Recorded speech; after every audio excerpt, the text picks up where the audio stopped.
Hello, નમસ્તે મિત્રો. સાહેબ, આ જીવન એ રંગીન ચિત્ર છે. સાહેબ, આ જીવન રંગીન ચિત્ર છે. તમે ઓને જેટલું મોનો, જેટલા ઊંડા ઉતરો એટલું ગહેરું છે. જેટલા ઊંડા ઉતરો એટલું ગહેરું છે. સાહેબ, આ લોબી યાત્રા છે. સાહેબ, આ યાત્રામાં ચડાવ ઉતાર, ખાડા ટેકરા બમ્પ ઢાળ ગાડી લઈને નીકળીએ અને અહીંથી આ સ્થળેથી પેલા સ્થળે જઈએ અને વચ્ચે ખાડો આવે, ટેકરો આવે, બમ્પ આવે. આવું સાહેબ આપણું જીવન છે.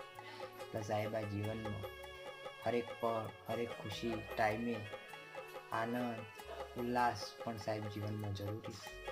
તો સાહેબ, મારા કહેવું એટલું જ છે કે સાહેબ ટાઈમે આનંદ ઉલ્લાસ માણી લેવું, કારણ કે માણસ સાહેબ ભૂલી જાય છે કે આપણું જીવન એ કદી નહીં પૂરું થાય.